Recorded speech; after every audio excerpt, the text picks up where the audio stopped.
ছাত্রছাত্রীরা আগের দিন আমি তোমাদেরকে 1 আর 2 এর দাগেরটা করে ভিডিওতে দিয়েছিলাম, তো তোমরা চাইলে দেখতে পারো।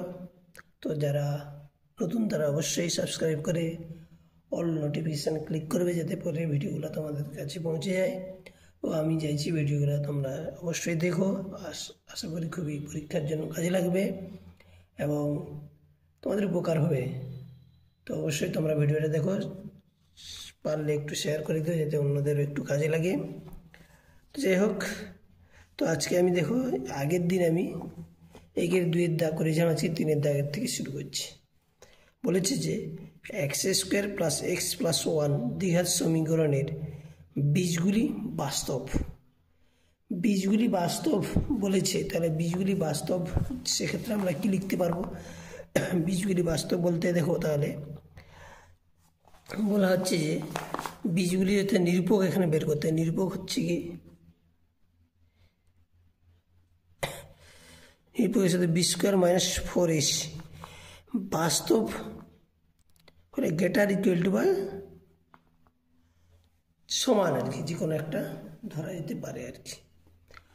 যদি এইটা চলে আসে তাহলে বাস্তব যদি বাস্তব সমান হলে ইকুয়াল টু হবে 0, আর বাস্তব আর সমান হলে গ্রেটার দেন হবে। তাহলে এই দুটার মধ্যে যে কোনো একটা তথ্য আমরা যদি এখানে পাই, যেহেতু বলেছে এটা যদি না আসে তাহলে এটা মিথ্যা। সত্য মিথ্যা যেহেতু এগুলো বলেছে, তাহলে দেখো এই সমীকরণটা আমি লিখে দেবো। সমীকরণটা কি বলেছে? x² + x + 1। এইখানে বি হচ্ছে যে x এর সহগ, এ হচ্ছে x² এর সহগ, আর সি হচ্ছে যে ধ্রুবক পদ। তো এইখানে তাহলে b² এর জায়গায় কি বসাবো? 1² - 4। এর জায়গায় কত? এখানে সহগটা কিছু নেই, মানে 1 আছে, তাহলে 1, সি এর মান 1। তাহলে দেখো, তাহলে বিয়োগ করলে -3 হচ্ছে <0। তাহলে এটা কি হচ্ছে? অবাস্তব বা কোনো বাস্তব বীজ পাবো না, বাস্তব বীজ পাবো না। কিন্তু এখানে বলেছে বাস্তব বীজ বলেছে, তাহলে এটা তাহলে মিথ্যা হয়ে গেল। তাহলে লিখে দেবে এটা মিথ্যা। এরপরেরটা দেখো, বলেছি কি 2 এরটা যদি বলি 3 এর দাগে 1 আর 3 এর দাগে 2। বলেছি কি x² ভ্যালু যদি 1/y, এইটাকে যদি আমরা একটা ধ্রুবক ভেদ ধ্রুবক ধরি, তাহলে কে ধরলাম, কে হচ্ছে কি O0 ভেদ ধ্রুবক ধরলাম। তাহলে O0 ভেদ ধ্রুবক যেহেতু ধরলাম, তো দেখতে পাচ্ছ তোমরা, বা x y সমান কত কে, এটা যদি আমি পাওয়ার করি তাহলে x⁴ y⁴ k⁴n। তাহলে এটা হচ্ছে, এটা তো কি, এটা তো ধ্রুবক, কে ধ্রুবক হলে k⁴ এটাও ধ্রুবক। এটা যে, তাহলে এটা কি হলো? এটা দেওয়া আছে কোশ্চেনে, দেখো এটা তাহলে ধ্রুবক সংখ্যা দেওয়া আছে, তাহলে এটা সত্য। এখানে বলেছে কি sin² 2θ প্লাস cos² 2θ = 2 দেওয়া আছে। কিন্তু আমরা এটাকে যদি আমরা 2θকে বা থিটা হিসাবে ধরি, যদি আমরা, তাহলে sin² θ প্লাস cos² θ সমান 1 হয়। এটা 2θ, এখানে 2, এটাকে যদি কোণ হিসাবে, যদি একটাই তো কোণ হিসাবে যদি ধরা হয়, তাহলে এর মান কি 1 হওয়ার কথা, কিন্তু এখানে 2 দেওয়া আছে, তাহলে এটা কি মিথ্যা। 1ই হবে, 2 হবে না আর কি। এরপরে অঙ্কটা দেখো, বলছি 3টি সমরেখ বিন্দু দিয়ে একটি মাত্র বৃত্ত অঙ্কন সম্ভব। 3টি সমরেখ বিন্দু কার মধ্যে? না, একটা সরলরেখার মধ্যে যখন 2 বা 3টে 4টি যাই দেখো বিন্দু যখন থাকবে, সেটা সমরেখ বিন্দু। কিন্তু এখানে সমরেখ বিন্দু, তাহলে কি সরলরেখা থাকলে কি আর বৃত্ত আঁকা সম্ভব? বক্ররেখা দিয়ে বৃত্ত, তাহলে এটা কি মিথ্যা। তাহলে 3টি যদি এরকম কোশ্চেনটা থাকতো যে 3টি অসমরেখ বিন্দু দিয়ে যে একটি মাত্র বৃত্ত অঙ্কন সম্ভব, তখন কিন্তু এটা সত্য হতো। মানে অসমরেখ বিন্দু দিয়ে বৃত্ত অঙ্কন করা হবে, সমরেখ বিন্দু দিয়ে হবে না, তাহলে এটা মিথ্যা হয়ে গেল। এবারে বলেছে দেখো যে কি বলেছে, তারপরে অঙ্কটা দেখো, বলেছে তোমরা বইটা অবশ্যই ABTA দেখবে, 2025 যে টেস্ট পেপার, তোমরা দেখে নেবে। তো যাই হোক, এরপরে বলেছে দেখো যে √a - b এর অনুবন্ধী করণী। তাহলে অনুবন্ধী করণী বলতে ব্যাপারটা কি জানো? যদি এইখানে যদি আমরা মাইনাসটাকে চেঞ্জ করি, প্লাস করি, তাহলে এটা করণী নিরসক উৎপাদক হয়ে যাবে। সরি, এটা √a + b যদি হয়, তাহলে এটা করণী নিরসক উৎপাদক হয়ে গেল। কিন্তু অনুবন্ধী বলতে গেলেই এটাকে আমি এইভাবে সাজিয়ে লিখি, -b + রুট এ যদি এইভাবে এটাকে সাজিয়ে লিখি তাহলে এই ক্ষেত্রে বা এটা থাকলেও কোনো সমস্যা নেই। ব্যাপারটা হচ্ছে অনুবন্ধীকরণী, তাহলে এইখানে রুট ওভারের আগে চিহ্নটার ক্ষেত্রে আমরা মাইনাস দিব, তখনই সেটা হয়ে যাবে অনুবন্ধীকরণী। বোঝা গেল? তো এইটা তাহলে এটা কি হলো? মিথ্যা হয়ে গেল, এটা মিথ্যা। এবারে বলেছে 6টা দেওয়া আছে, যদি sec theta equal to cosec phi হয় তবে হয় এবং 0 degree less than theta less than 90 degree এবং 0 degree less than phi less than 90 degree হয় তবে সাইন থিটা প্লাস ফাই এর মান 1 হবে। এটা সত্য কি মিথ্যা? তো তোমরা দেখো তাহলে যে বলেছে sec theta equal to cosec phi, তাহলে সেক থিটা কোসেক ফাই লিখে দিই, তাহলে sec theta equal to cosec phi এটা বলেছে। তো এইটা এই সেক থিটা কোসেক থিটার মধ্যে একটা সম্পসূত্র হয়, আমরা অবশ্যই জানো তোমরা, সেক 90 ডিগ্রি মাইনাস থিটা হলে কি হয়? কোসেক থিটা হয়। বা কোসেক থিটাকে আমরা কি লিখতে পারি? কোসেক 90 ডিগ্রি করে মাইনাস থিটা ইকুয়াল টু কি হয়? Sec theta. তাহলে এইটা যে কোসেক, তো এটাকে যদি আমরা চেঞ্জ করতে, এটাকে বা এটা যে কোনো একটাকে চেঞ্জ করা যেতে পারে, তাহলে করতে হবে, কারণ যেহেতু এখানে বলেছে সাইন থিটা প্লাস ফাই এর মান দেখতে বলেছে আর কি। তাহলে এটাকে আমি লিখতে পারবো 90 ডিগ্রি মাইনাস ফাই যদি করে দিই তাহলে সেকটা কী হয়ে যাবে? কোসেক। দেখো এইটা সেক, এই দিকে সেক দুটো আছে, তাহলে theta equal to 90 degree minus phi হয়ে গেল, এটা মাইনাসটা দিয়ে প্লাস, তাহলে এটা কি হলো? 90 ডিগ্রি বা theta plus phi equal to 90 degree. তাহলে সাইন বলেছে থিটা প্লাস ফাই, তাহলে কী হলো? সাইন 90 ডিগ্রি, সাইন 90 ডিগ্রি মান কত হয়? সবসময় 1 হয়, তাহলে এটা দেওয়া আছে, তাহলে এটা সত্য হলো।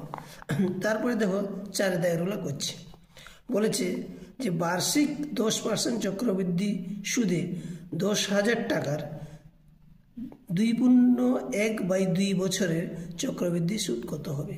তো আমরা এটাকে করবো, তাহলে তোমরা দেখতে থাকো ভিডিওটা। ভালো লাগলে অবশ্যই লাইক কমেন্ট করতে ভুলো না এবং পারলে এটা শেয়ার করে দিও, যাতে তোমার বন্ধুরা অবশ্যই ভিডিওটা দেখে এবং তাদের কাজে উপকারে আসে। তো সেটাই আমি চাইবো, তোমরাও চাইবে। তো যাই হোক, তো দেখো বলেছে 4 দাগে 1 করছে, 4 দাগের 1 ভিডিওটা বলা হয়েছে যে দেওয়া আছে কি বার্ষিক 10% চক্রবৃদ্ধি সুদ। তাহলে আর এর মান এখানে ধরো দেওয়া হলো 10% চক্রবৃদ্ধি, আর সমান কত? 10%। আর কত টাকার বলেছে? পিটা দেওয়া আছে কত টাকা? 10,000 টাকা। আর কি দেওয়া আছে? এনটা 2.1/2 বছর। তাহলে আমরা এখানে যদি কি করব? সমূল চক্রবৃদ্ধির সূত্রটা যদি বসাই, তো এখানে দেখো যদি বসিয়ে দিই তাহলে এখানে 2 বছরের ক্ষেত্রে আমরা পারবো, কিন্তু 2.5 বছরের যে হাফ যে বছরটা যেটা আছে সেটা বের করার ক্ষেত্রে ভগ্নাংশে চলে আসবে। সেই জন্য আমরা কি করব? এই ক্ষেত্রে প্রথমে 2 বছরের ক্ষেত্রে বের করে নেব, তারপর আমরা হাফ বছরে বের করবো। তাহলে লিখি, তা 2.1/2 বছরের সমূল চক্রবৃদ্ধি আগে বের করি। তাহলে কি হলো? সূত্রটা বসাবো P × 1 + r/100⁴n। এন এখানে কি প্রথমে 2 ধরবো, তারপরে হাফ ধরবো, ঠিক আছে?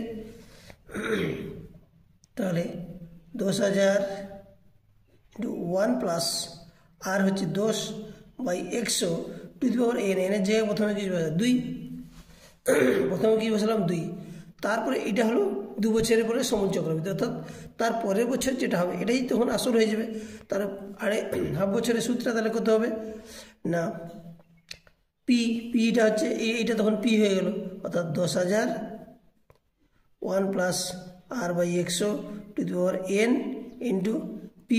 আর কত এখানে? 10%। টি এর মান কত? এখানে হাফ বছর বের করবো, বাই 100টা আমি এখানে লিখে দিলাম। ধরো এই জিনিসটা যেহেতু একই, এটা আমি বাইরে কমন নিয়ে নেব। ধরো এইটা যদি করা হয় তাহলে 10 কত কেটে গেলো? 100। এখানে যদি করি 10 100 কেটে গেল, তাহলে এটা কত হবে? 1 + 1/10² এইটা বাইরে চলে গেলে এখানে কি থাকলো? একই ব্যাপার, 10 × 101। তাহলে এখানে 1 থাকলো, পরে এটা কি থাকলো 1/10 গুণিত 1/2। তাহলে এটা কত হলো 10 একে 10 আর এক যোগ করলে 11, 11/10।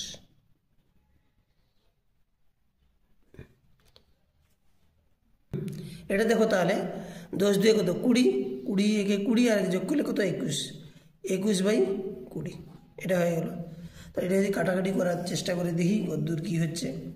তো এই শূন্য কেটে দিলাম, এই শূন্য কেটে দিলাম, এই শূন্য ধরে কেটে গেলাম, 2 5 10 কেটে দিলাম।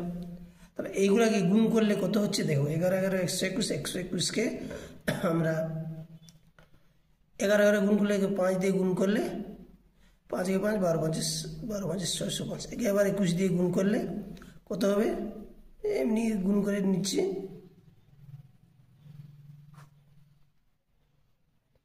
এটা হলো। তাহলে সমূল চক্রবৃদ্ধি তাহলে এত টাকা হয়ে গেল। তাহলে চক্রবৃদ্ধির সুদ তাহলে কত হবে না 10,000 টাকা, আসলটা বাদ দিব, তাহলে 2.5 বছরের চক্রবৃদ্ধি সুদ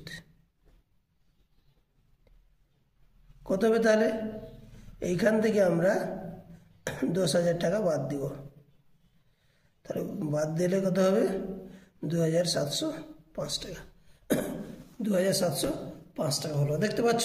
তাহলে 12,705 থেকে 10,000 বাদ দিলে এটা হয়ে গেল। এরপরে অঙ্কটা বলছি দেখো, উল্টাই পেজ,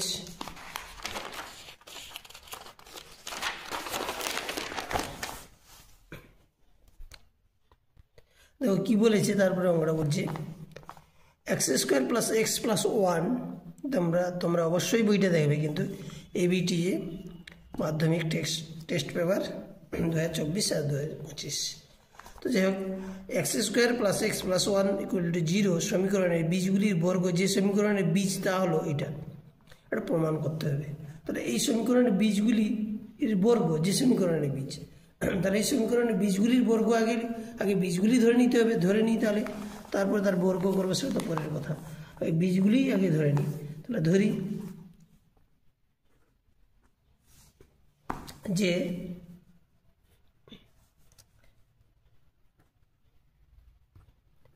x² + x + 1 = 0 সমীকরণের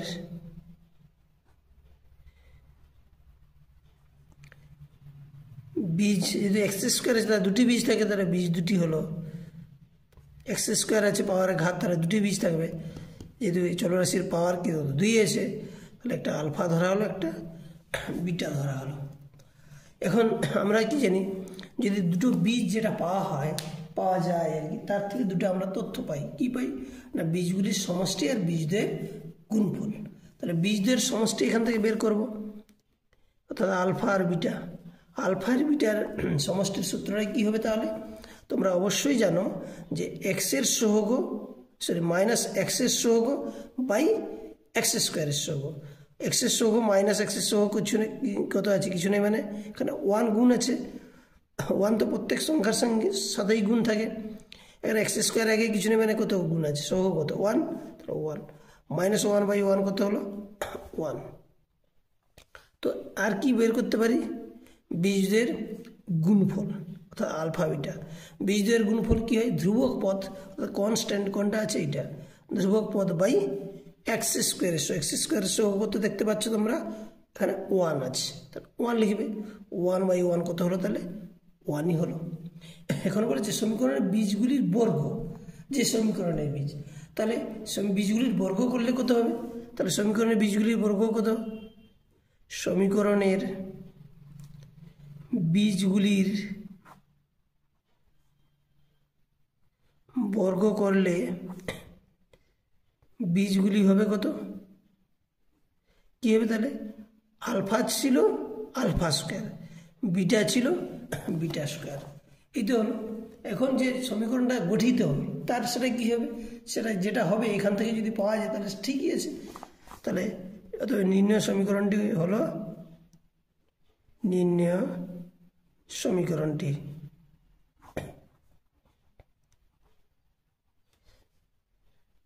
যদি বীজদ্বয় আমাদের জানা থাকে, তাহলে সমীকরণটি কিভাবে গঠিত হবে না বীজদ্বয় যদি আমার জানা থাকে তাহলে সমীকরণ কী গঠিত হয় না এক্স স্কোয়ার মাইনাস বীজদ্বয়ের সমষ্টি। বীজদ্বয়ের সমষ্টি এখানে কোনটা আছে দেখো, বীজদ্বয় ধরা হয়েছে, বর্গ করা হয়েছে, যে সমীকরণের বর্গ বলেছে বীজগুলির বর্গ যে সমীকরণটি হবে আর কি, সেটা দেওয়া আছে, যেহেতু বইটি দেখে নেবে তোমরা। তো এখানে alpha square plus beta square x plus বীজদ্বয়ের গুণফল এটা ইকুয়াল টু 0। তো এইখান থেকে আমরা এর যেহেতু আমরা এখানে বর্গ যেহেতু কোনো মান দেয় না, কিন্তু alpha beta alpha plus beta আর আলফা বিটার মান দেওয়া আছে, পেয়েছি। তো এইটাকে আমরা এ স্কোয়ার প্লাস বি স্কোয়ারের সূত্র বসাবো, এখানে দিলে যা হয় সেটা হবেই। তাহলে a alpha square plus beta square অর্থাৎ এখানে কী আকারে আছে a square plus b square. এখানে a square plus b square নেই, কিন্তু সেই আকারে আছে, মানে তার মতোই করে বসানোর চেষ্টা করব। A plus b square plus b স্কোয়ারের সূত্রটা কী হয় না এ প্লাস বি, এখানে কি বসবো আলফা প্লাস বিটা এর whole square minus 2 alpha beta x, এটা আলফা আর বিটার হোল স্কোয়ার। তাহলে দেখতে পাচ্ছ তোমরা এখানে আলফা প্লাস বিটার মান কত দেওয়া আছে -1, তাহলে -1 বসিয়ে দিলাম। আর এখানে 2 ইন্টু আলফার বিটার মান কত দেওয়া আছে 1 বসিয়ে দিলাম। এখানে আলফা বিটার মান কত আছে 1 বসিয়ে দিলাম। বা এখানে দেখো -1 স্কোয়ার কত হয় 1, 2 2 একে 2, 1 স্কোয়ার 1 হলো। তাহলে 2 থেকে একবার দিলে কত হয় 2 থেকে একবার দিলে কত হয় 1 হয়, কিন্তু বড় সংখ্যা রয়ে গিয়েছে মাইনাস, তাহলে মাইনাস হবে -1 এটা। বা মাইনাস মাইনাসে গুণ করলে কত প্লাস, মানে এক্স 1 মাইনাস -1 মাইনাস মাইনাস কি প্লাস 1 ইন্টু এক্স কত এক্স প্লাস 1। এটাই চেয়েছে জানতে, দেখো এটাই চলে এসেছে, ওটা আরেকবার দেখে নিচ্ছি, দেখে নাও। এই যে বলেছে বীজগুলির যে সমীকরণের বীজগুলির বর্গ তা হলো এটা, তাহলে এই সমীকরণটা চলে এসেছে, এটাই চলে এসেছে, তাহলে এটা প্রমাণিত হয়ে গেল। প্রুফড বলে বা প্রমাণিত বলে লিখে দিতে পারো, এটা চলে এলো, প্রমাণিত হয়ে গেল। এবারে দেখো তারপরের অঙ্কটা আমি করছি। বলেছে যে এক্স, 12, ওয়াই, 27 ক্রমিক সমানুপাতি হলে। তো ক্রমিক সমানুপাতির ক্ষেত্রে আমরা ক্রমিক সমানুপাতির একটা নিয়মটা কি জানি, তোমরা অবশ্যই জেনেছো, তাও একবার দেখে নেবে। তাও ক্রমিক সমানুপাতি যদি হয় তাহলে কি হবে এবারে দেখো ছাত্রছাত্রীরা। তো আমি এরপরটা করছি, দেখো এক্স, 12 এটা যেটা বলা হয়েছিল সেটাই বলছি, যে এক্স 12 ওয়াই 27 ক্রমিক সমানুপাতি আছে। ক্রমিক সমানুপাতি যদি থাকে তাহলে কি হবে, আমরা লিখে দিই এক্স, 12 ওয়াই, 27 ক্রমিক সমানুপাতি।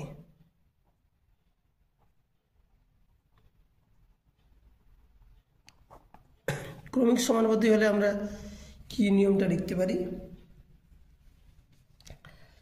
যে এক্স বাই 12 বাই ওয়াই সমান ওয়াই বাই 27। পরপর যে এ বি সি যদি ক্রমিক সমানুপাতে হয় তাহলে আমরা কি লিখি, a by b, b by c লিখতে পারি। তো ঠিক সেই একই রকমভাবে এটাও আমরা লিখে নিলাম। ধরো এইখান থেকে আমাদের এক্স আর ওয়াই এর মান বের করতে হবে, এক্স আর ওয়াই এর মান। যদি আমরা এইটা দুটাকে ধরি, এখান থেকে যদি আমরা ওয়াই এর মান বার করি, এখান থেকে এক্স এর মান বেরিয়ে যাবে। তো যাই হোক, তাহলে দেখি লিখে নেব 12 বাই ওয়াই সমান ওয়াই বাই 27। তাহলে এইখান থেকে দেখো, যেহেতু বলেছে কোশ্চেনটা দেখে নাও, কোশ্চেনটাই বলেছে কি ধনাত্মক মান, অর্থাৎ ঋণাত্মক মান ধরা যাবে, ধনাত্মক মানই ধরতে হবে। যাই হোক, তাহলে এটা ওয়াই গুণ করলে কী হয়, ওয়াই স্কোয়ার সমান 12 গুণিতক 27। তাহলে এইখান থেকে 12 গুণিতক 27 এটা দেখো বেরিয়েছে। তাহলে এখান থেকে আমরা কী করব, যে ওয়াই এর মান বের করবো। তাহলে এখান থেকে যদি আমি ওয়াই এর বের করতে চাই তাহলে কি করব, তাহলে ওয়াই সমান কি লিখতে পারবো, ওয়াই সমান ওয়াই সমান √27 গুণিতক 12। তাহলে দেখো 9 3 27, 3 4 3 ধরো 12, তাহলে 9 এর বর্গমূল 3, 2টা 3-এর মধ্যে একটা 3, 4 এর বর্গমূল 2, তা 3 9 2 18। তাহলে ওয়াইয়ের মান কত বেরিয়ে গেল 18। তাহলে ওয়াইয়ের মান ধনাত্মক মানে মাইনাসও ধরতে হতে পারে, কিন্তু এখানে যদি ধনাত্মক বলেছি প্লাসই ধরলাম। তাহলে দেখো এবারে তারপরটা দেখো লিখবো, যেমন এক্স বাই 12 আর 12 বাই ওয়াই, ওয়াইয়ের মান কত বেরিয়ে গেছে 18। বা দেখো এটা এটা এটা ভাগ ছিল, এদিকে এটা গুণ হয়ে গেল। ধরো 3 6 18, 3 4 12, 6 2 12, তাহলে 4 2 8। তাহলে এক্স এর মান কত বেরোলো 8, ওয়াই এর মান বেরোলো 18। তাহলে ওয়াই এর মান কি হলো, তাহলে লিখে নেবে ওয়াই এর মান নির্ণেয়, ওয়াই এর মান 18, এক্স এর মান 8। বোঝা গেল? এরপরের অঙ্কটা বলছি, তোমরা দেখো, অবশ্যই দেখো। এর পরের অঙ্কটা দেখো কি বলেছে, যে যৌগিক ভেদের উপপাদ্যটি বিবৃত করো। যৌগিক ভেদের যে উপপাদ্যটি সেটা শুধু লিখতে হবে। তো তোমাদের এখন আমি একটা তোমাদের বই থেকে দেখো, দেখতেই পাচ্ছ ক্লাস 10-এর যে গণিত প্রকাশ, সেইখানে তোমরা বের করে নেবে একবারেই 192 পেজ। তো সেইখানে দেখো লেখা আছে যৌগিক ভেদের উপপাদ্য কেবল বিবৃতি। তাহলে এটাই বিবৃতি বলে বলা আছে, তো এটাই তোমরা লিখে দেবে, ঠিক আছে? তো এক্স ওয়াই জেড তিনটি চল, ঠিক আছে? এক্স বিপরীত ওয়াই যখন জেড ধ্রুবক, ঠিক আছে? তাহলে এক্সটা হচ্ছে কি ওয়াই, এক্সের আর ওয়াই হচ্ছে সরল ভেদের, যখন জেডটা হচ্ছে কনস্ট্যান্ট বা ধ্রুবক। এক্স বিপরীত জেড যখন ওয়াইটা ধ্রুবক, তাহলে দেখো একটা পরিবর্তন হলে আরেকটা স্থির থাকলো। কিন্তু এখানে দেখো এক্স বিপরীত ওয়াই জেড আছে, অর্থাৎ দুটোই পরিবর্তনশীল হলো, দুটো কোনোটাই কিন্তু স্থির কনস্ট্যান্ট ধ্রুবক নয়, দুটোই পরিবর্তনশীল। এটাই তোমরা লিখে নেবে। তো পেজ নম্বর দেখতে পাচ্ছ বলেছি 192 পেজ, 13 দাগেরটা তোমরা দেখবে। এরপরের অঙ্কটা বলছি, দেখো তোমরা অবশ্যই কিন্তু দেখবে। তারপরে অঙ্কটা বলেছে যে ভি এর মানটা বলেছে যদি এম ইকুয়াল টু √n/n+b হয়, তবে এনকে এম ও বি দ্বারা প্রকাশ করতে হবে। অর্থাৎ কি এখানে এনকে প্রকাশ করতে হবে, অর্থাৎ কি এন সমান বের করতে হবে। সোজা কথা তোমাদের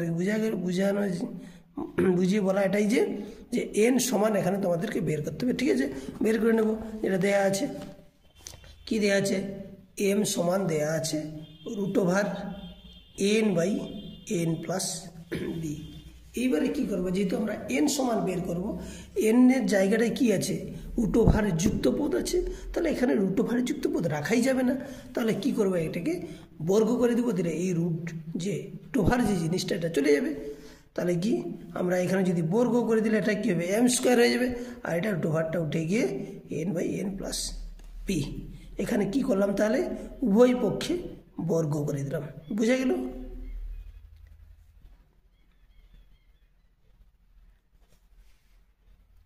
এরপরে দেখো কি করতে হবে, যেহেতু আমার কথাটা অবশ্যই মনে রাখতে হবে যে এনকে এম ও বি দ্বারা প্রকাশ করতে হবে। অর্থাৎ কি না, একদিকে আমাদেরকে এই সাইডের দিকে আমাদের এনটাকে নিয়ে আসতে হবে। বুঝা গেল? তাহলে আমরা কি করব এখন, যে এই এনটা যদি এখানে দেখো এন থাকলে এখানে কিছু নেই, মানে যদি সহজ করে বলা যায় আরও, বাই ধরো 1 আছে, তাহলে 1 একে 1 আর এন গুণ করলে এনই হলো। তাহলে এইটা দিয়ে গুণ করে দেবো, এটা দেখো।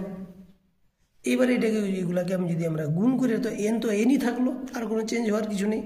এইখানে m² n আর এটা m²b, মাঝখানে প্লাস আছে, প্লাসই থাকলো। তাহলে আমি কি বলেছি, যে এখানে যে এনকে প্রকাশ করতে হবে, তাহলে এনগুলাকে সমান চিহ্নের এদিকে নিয়ে আসবো। অর্থাৎ কি এটা নিয়ে আসলে এটা হলো, এটা কি এটা হয়ে গেল। বা এখানে যদি এনটা আমরা কমন নিই, তখন কি হবে, তাহলে এখানে এন চলে গেলে এন এর সঙ্গে 1 গুণ আছে, তাহলে এখানে 1 থাকলো, এখানে কি থাকলো, m² থাকলো, এইটা কি থাকলো, m²b। তাহলে এখানে এনকে প্রকাশ করবো, তাহলে এন সমান লিখবো m²b/1 - m²। এটা হয়ে গেল। তাহলে এমকে এম আর দেখো এখানে এন সমান কি এম আর বি আছে, তাহলে এনকে এম আর বি দ্বারা প্রকাশ করা হয়ে গেল। এরপরেরটা দেখো বলছি, তোমরা অবশ্যই দেখো। যে বলেছে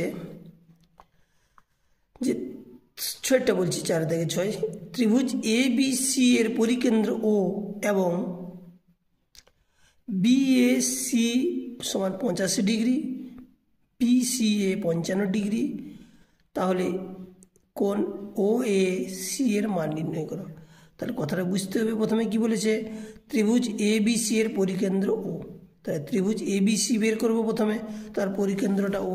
তাহলে ত্রিভুজ প্রথমে আঁকি, ত্রিভুজটা তার পরিকেন্দ্র আঁকবো।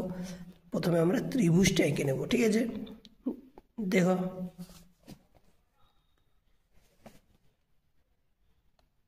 এই যে ত্রিভুজ আঁকলাম, তার পরিকেন্দ্রটা আঁকবো।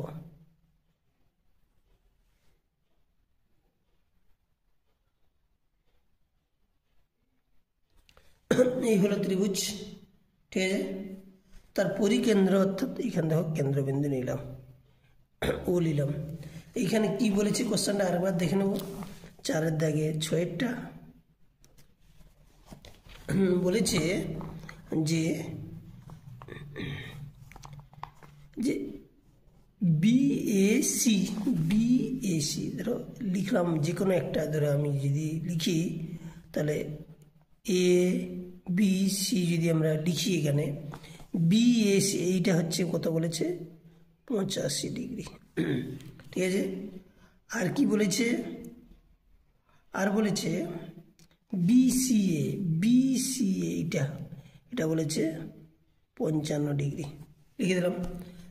আর কি বলেছে এখানে তোমরা দেখতে পাচ্ছ আশা করি, বলেছে যে ও এসি, ও এসি, ও এসি, এটা দিয়ে আঁকি এটা আমি, ঠিক আছে। পেনটা খালি শেষ হয়ে গেল, তো যাই হোক। তাহলে এটা দেখো, তাহলে আঁকবো এটা আমি, এইটার মান বের করতে হবে। তো দেখো এখানে তাহলে কি বের করতে হবে, এখানে এইটার মান বের করতে হবে। তো এইখানে তোমরা অবশ্যই লক্ষ্য করেছো যে আমরা কি জানি, একটা ত্রিভুজের 3টি কোণের সমষ্টি, একটা ত্রিভুজের 3টি কোণের সমষ্টি, অর্থাৎ এই কোণটা, এই কোণটা আর এই কোণটা মিলে করে কত হবে 180 ডিগ্রি। যেহেতু এই দুটো কোণের মান দিয়েছে, তাহলে এটা পাবো কি করে, ত্রিভুজ এ বি সি এর বিএসি সমান কি বলেছে 85 ডিগ্রি, আর বিসিএ এটা কত বলেছে, বিসিএ সম্ভবতই বলেছে, এই টেস্ট পেপারটা দেখি, বিসিএ 55 ডিগ্রি, ঠিক আছে। তাহলে আমরা এ বিসি তাহলে কত পাবো এই ত্রিভুজের ক্ষেত্রে, না 3টা কোণের সমষ্টি যদি 180 হয়, দুটা তো পাওয়া গেল, এটা হচ্ছে 85 ডিগ্রি আর একটা 55 ডিগ্রি। তো এটা যোগ করলে কত হবে 180 140, বিয়োগ করলে কত হচ্ছে 40 ডিগ্রি, বোঝা গেছে। তাহলে এই যেহেতু 40 ডিগ্রি হয়ে গেল, তাহলে এইটার মানও কত হয়ে গেল 40 ডিগ্রি। যদি এইটা হচ্ছে একটা ত্রিভুজের যেহেতু পরিকেন্দ্র এটা, তাহলে দেখো এইটাকে যদি আমরা চাপ হিসাবে ধরি, এই চাপের দ্বারা এটা হচ্ছে কেন্দ্রস্থ কোণ, এটা হচ্ছে বৃত্তস্থ কোণ বা পরিধিস্থ কোণ। তাহলে আমরা এইটা ত্রিভুজের ক্ষেত্রে কি জানি, কেন্দ্রস্থ কোণ বৃত্তস্থ কোণের দ্বিগুণ হয়, তাহলে এটা তো জানি। তাহলে ডি দিয়ে দিই, ধরো এ ডি দিই, তাহলে এ ডিসি চাপের দ্বারা গঠিত কেন্দ্রস্থ কোণ ধরো বলা হলো, কত হলো এ ও সি। আর বৃত্তস্থ কোণ বা পরিধিস্থ কোণ,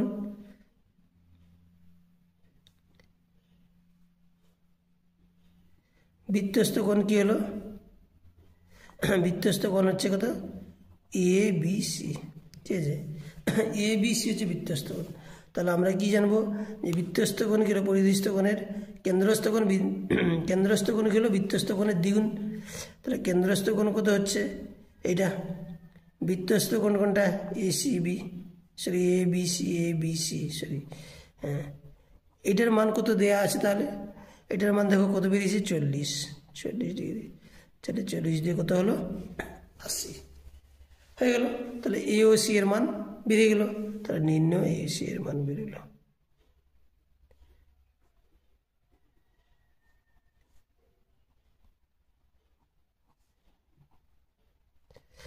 এটা হলো, তাহলে বলি দেখো, তাহলে যে বলেছি যে ও কেন্দ্র বৃত্তের এ বি হচ্ছে বেশ। ও কেন্দ্রীয় বৃত্ত একটা আঁকা যাক।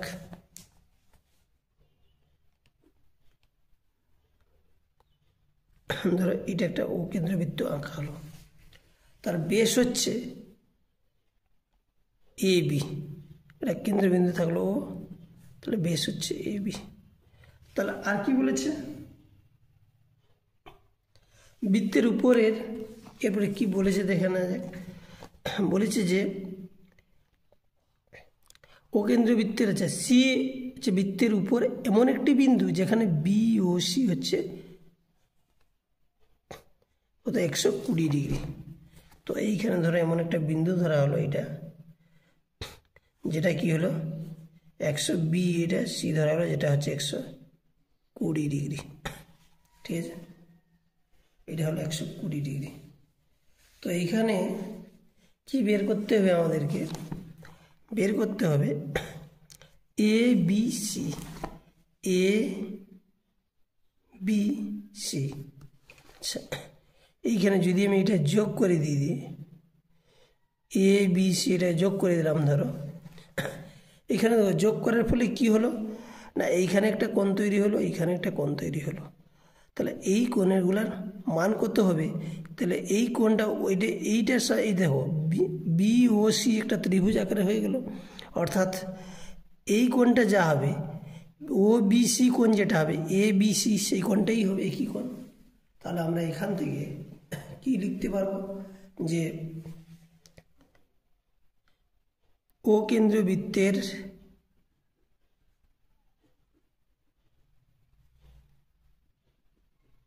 এ বি হলো বেশ, সি ও এবং বিসি যোগ করা হলো, যোগ করে দেওয়া হলো।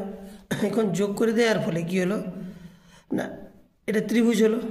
তাহলে ত্রিভুজ বিওসি এর ক্ষেত্রে কি বলা যেতে পারে, যেহেতু এটা দেয়া আছে বিওসি হচ্ছে 120 ডিগ্রি, এটা দেয়া আছে, লিখে দিলাম প্রদত্ত। তাহলে দেখো এই কোণটা কি হলো না, এই দুটো কোণ কি হবে, যেহেতু এ বাহু সমান, কারণ কি এটাও ব্যাসার্ধ এটাও ব্যাসার্ধ, এটা যেহেতু কেন্দ্র, তাহলে কি না বাহুগুলি সমান হবে, যদি সমান হয় তার বিপরীত কোণগুলো কি সমানই হবে। তাহলে কি হবে, তাহলে ও সি বি সমান ও বি সি।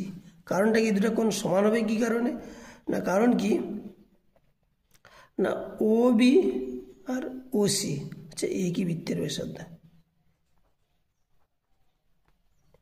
বৃত্তের ব্যাসার্ধ পাওয়া গেল। তাহলে এখান থেকে যেহেতু এই তিনটা কোণের সমষ্টি কী হবে 180 ডিগ্রি, তাহলে আমরা এখান থেকে কি লিখতে পারবো, ও সি বি আর ও বি সি আর কত বি ও সি সমান কত 180 ডিগ্রি, এটার মান তো কত 120 ডিগ্রি। তাহলে এইখান থেকে আমরা 2 ও বি সি সমান কত 180 মাইনাস 120 ডিগ্রি, বা ও বি সি সমান 60/20, সরি 60/2 মানে 30 2 60। তাহলে কত হলো, তাহলে সরি দেখা যাচ্ছে না মনে হচ্ছে, তাহলে এই তিনটা কোণের সমষ্টি কত হলো 180 ডিগ্রি। যেহেতু এটা একটা ত্রিভুজ, তাহলে এইটার মান কত 120, তাহলে সমান চিহ্ন এই দিয়ে গেলে ধরো মাইনাস হয়ে গেল, প্লাসটা দিয়ে 120টা, এইটার মান তো 120, তাহলে প্লাস সমান চিহ্নের এই দিয়ে গেলো মাইনাস হয়ে গেল। এই দুটো যেহেতু সমান কোণ, তাহলে 2 ইন্টু লিখে দিলাম 2 দিয়ে গুণ। আবার দেখো 180 থেকে 180 ডিগ্রি থেকে 120 ডিগ্রি বাদ দিলে কত 60 ডিগ্রি, 60-এর দুইটা গুণ ছিল, দুইটা এদিকে ভাগ হয়ে গেল, মানে 30 দিয়ে 60, তাহলে 30 ডিগ্রি পাওয়া গেল। তাহলে এই কোণটা কি একই কোণ। তাহলে দেখতে পাচ্ছ তোমরা অবশ্যই যে এই কোণটা আর হচ্ছে এই পুরোটার তাহলে এই কি কোণ, তাহলে ও বি কি হলো ও বি সি সমান এ বি সি, এগুলো কি হচ্ছে একই কোণ, একই কোণ হলো। তাহলে এ বি সি সমান 30 ডিগ্রি, এটাই প্রমাণ করতে বলেছে, হয়ে গেল। এরপরে দেখো বলেছে ABCD বৃত্তস্থ চতুর্ভুজের বৃত্তস্থ চতুর্ভুজ বলেছে, তাহলে লিখে দিই একবার বৃত্তস্থ চতুর্ভুজ ABCD আছে। তাহলে ABCD হচ্ছে বৃত্ত, আগে বৃত্ত একটা এঁকে নেওয়া যাক না হলে সুবিধার জন্য। এটা একটা ধরো এটা বৃত্তস্থ চতুর্ভুজ আঁকা হলো, এবং এটা ধরো বৃত্তস্থ চতুর্ভুজ আঁকা হলো ABCD। বৃত্তস্থ চতুর্ভুজের কি বলেছে যে A কোণটা দেওয়া আছে 4x ডিগ্রি, আর B কোণটা দেওয়া আছে দেখো 7x ডিগ্রি, আর C কোণটা দেওয়া আছে দেখো 5y ডিগ্রি, আর এইটা কোণ দেওয়া আছে y ডিগ্রি। তাহলে এই কোণটা দেখতে পাচ্ছ এই যে D কোণটা হচ্ছে y ডিগ্রি, x/y। তাহলে দেখো আমরা কি জানি বৃত্তস্থ চতুর্ভুজের বিপরীত কোণগুলি পরস্পর সম্পূরক হয়। তাহলে এটা হচ্ছে 4x ডিগ্রি, B কোণটা কত হচ্ছে 7x ডিগ্রি, C কোণটা কত হচ্ছে 5y ডিগ্রি, D কোণটা হচ্ছে কত y ডিগ্রি। তাহলে আমরা কি জানি না বৃত্তস্থ চতুর্ভুজের বিপরীত কোণগুলি সম্পূরক। বৃত্তস্থ চতুর্ভুজের কি জানি বিপরীত কোণগুলি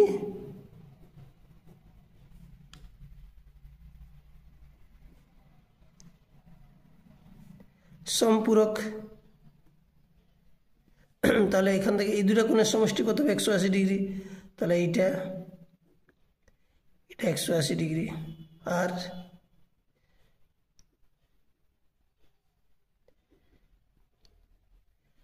যেহেতু কি হলো এই দুটো কোণ কি হলো 280, তাহলে এটা সমান এটা লিখতে পারবো, তাহলে লিখে ফেলি। তাহলে 7x degree plus y degree সমান 4x degree plus 5y degree, বা 7x ডিগ্রি মাইনাস এই x যুক্ত পদ দিয়ে নিয়ে এলাম,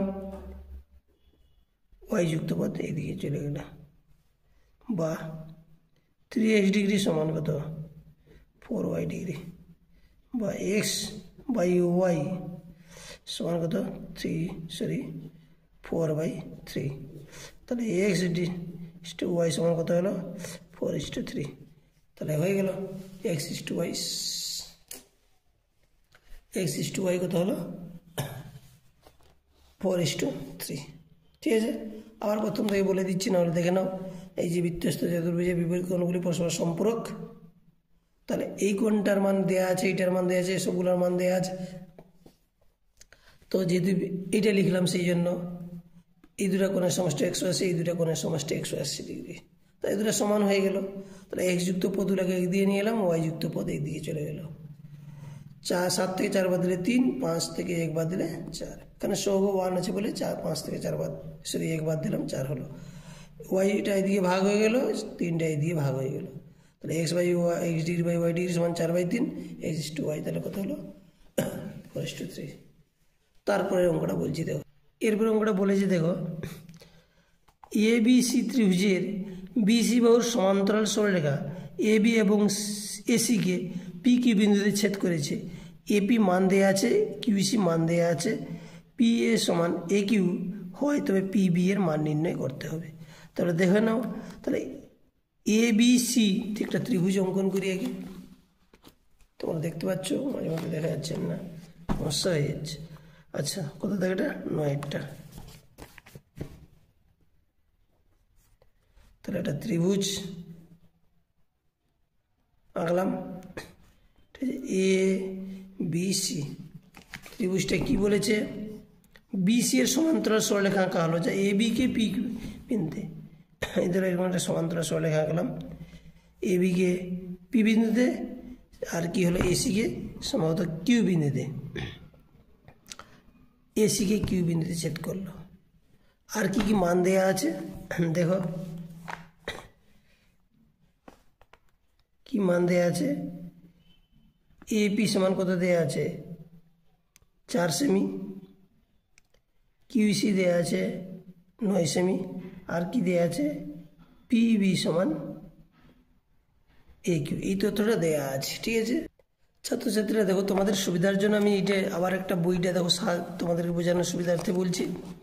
দেখতে পাচ্ছ এখানে থেলাসের উপপাদ্য থেকে আমরা পাই।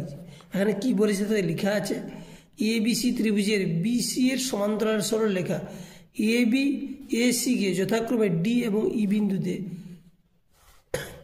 ছেদ করলে প্রমাণ করেছে। অর্থাৎ এখানে থেলাসের উপপাদ্য কি বলেছে না, যে কোনো একটা বাহুর সমান্তরাল সরলরেখা যদি আঁকা যায় সেটা অন্য দুটি বাহুকে কি করবে, এই অনুপাতে দেখো এইভাবে ছেদ করবে, ঠিক আছে, বা সমানুপাতে ভাগ করবে। এখানে দেখো বলা হয়েছে, দেখো আরেকটা জায়গায় বেশ তোমরা দেখতে পাচ্ছ যে একটি ত্রিভুজ আঁকলাম ও একটি সরলরেখা আঁকলাম যা ত্রিভুজের যে কোনো দুটি বাহুকে তাদের বর্ধিত অংশকে সমানুপাতে বিভক্ত, এই জিনিসটা দেখো ভালো করে, সমানুপাতে বিভক্ত করেছে এবং সরলরেখাটি তৃতীয় বাহুর সমান্তরাল।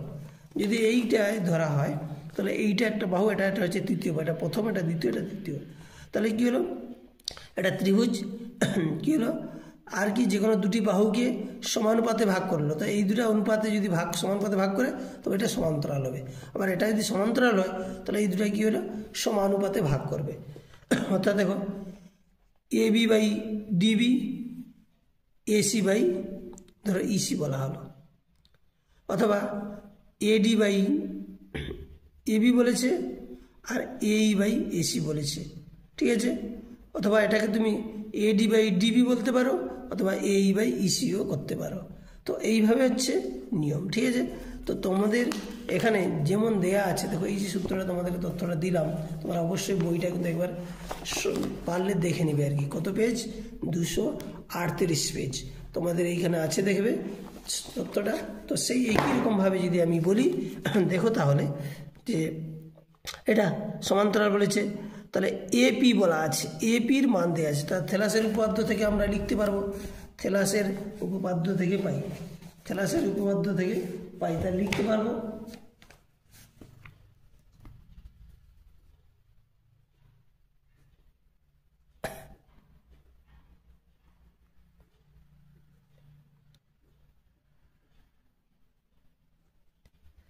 দেখো কি কি মান দেওয়া আছে। তাহলে কি বললাম, AP by PB AQ by QC হলো। এইখানে দেখো মানগুলো, তাহলে APর মান দেওয়া আছে 4 সেমি আর AQর মান কত দেওয়া আছে, আচ্ছা AQর মান দেওয়া নেই, PB সমান AQ বলেছে, PBর মান তাহলে এখানে PB থাকলো সমান AQ সমান কি বলেছে P, তাহলে এখানে PB ধরে লিখে দিলাম। Q আর QC এর মান দেওয়া আছে 9 সেমি, তাহলে PB দেখতে পাচ্ছ এখানে, এটা APর মান 4 বসালাম, PB তো PB থাকলো, AQ সমান কি PB দেওয়া আছে, যেহেতু এখানে আমরা PBর মান বের করবো, PB দিয়ে ট্রান্সফার করে দিলাম, ঠিক আছে। আর এটা QC এর মান 9 দেওয়া আছে, তাহলে PB গুণ করলে কত হবে, PB স্কোয়ার, তার 9 4 কত 36, তাহলে শুধু PB হচ্ছে বর্গমূল করলে কত হবে 6, তাহলে কত হলো PB এর মান 6 সেমি। তাহলে PB এর মান দৈর্ঘ্য কত হলো 6 সেমি। তাহলে দেখে নেওয়া যাক PB এর মান, তাহলে PB এর দৈর্ঘ্য হচ্ছে 6 সেমি, লিখে দেবে PB এর দৈর্ঘ্য 6 সেমি, তাহলে PB এর দৈর্ঘ্য 6 সেমি, PB এর দৈর্ঘ্য 6 সেমি হয়ে গেল। এরপরে অঙ্কটা বলছি তোমরা দেখো, যে বলেছে x একক ব্যাসার্ধ বিশিষ্ট একটি নিরেট অর্ধগোলকের সমগ্রতলের ক্ষেত্রফল।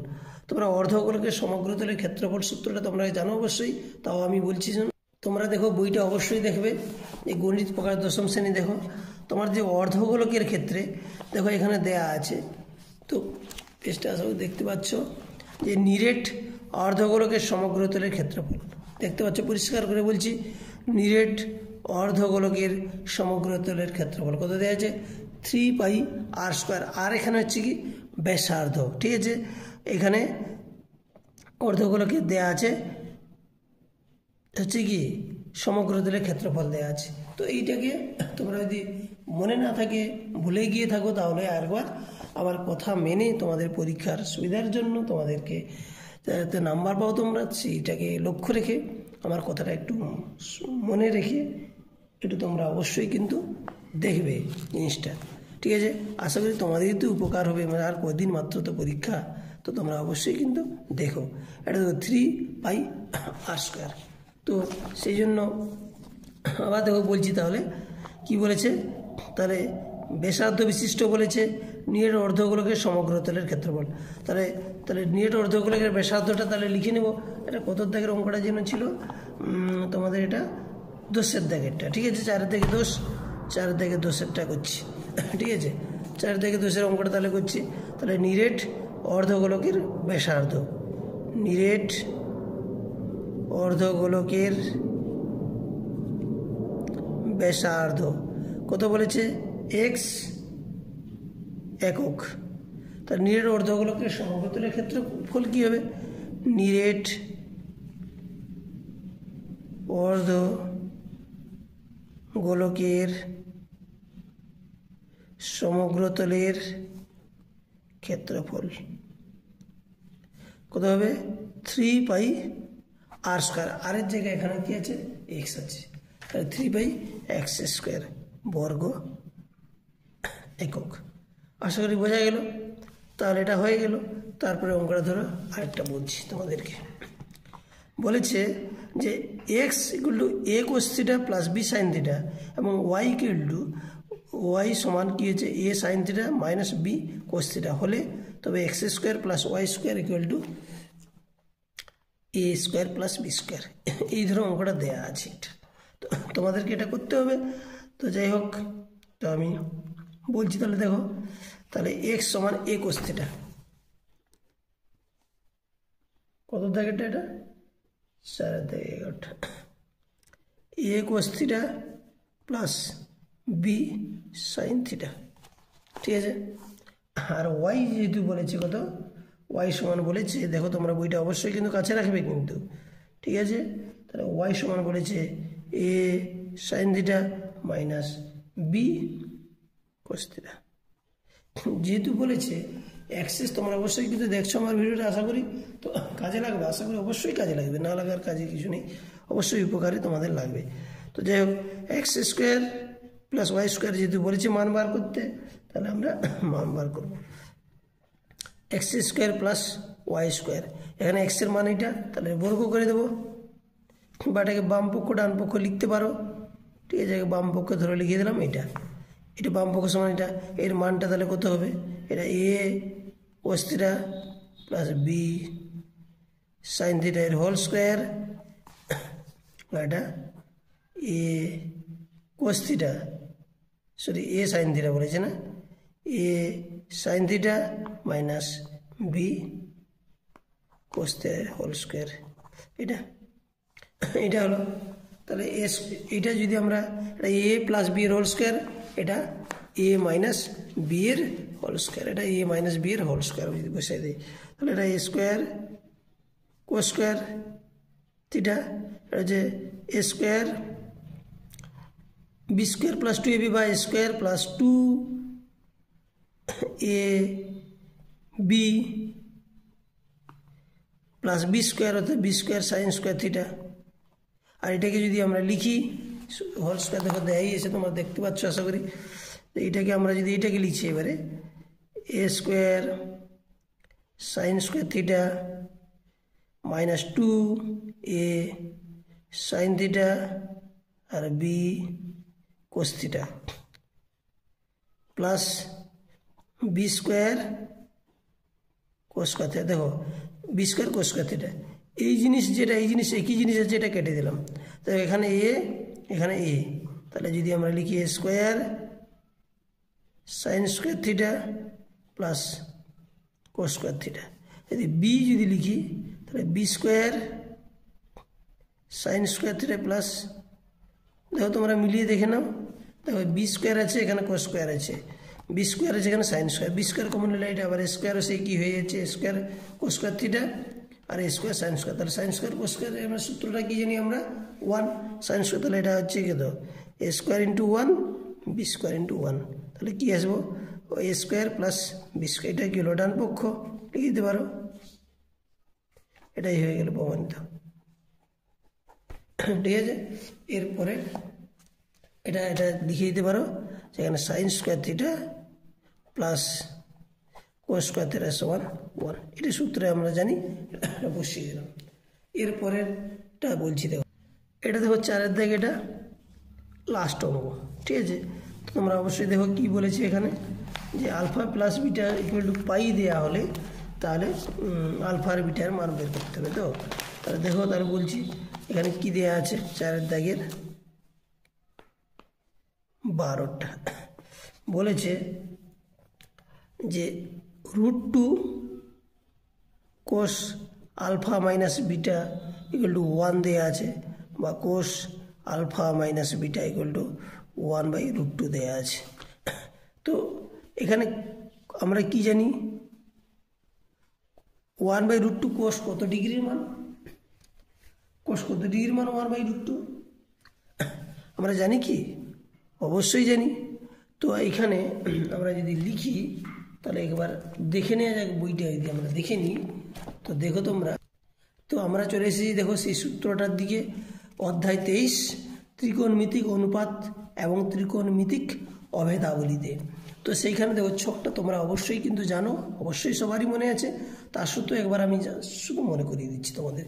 এই দেখো কোস আছে এখানে, কোষের বরাবর দেখো 0 ডিগ্রি, 30 ডিগ্রি, 45 ডিগ্রি, এখানে দেখো 1/√2 কোস কত, অর্থাৎ π/4 এর মান দেওয়া আছে।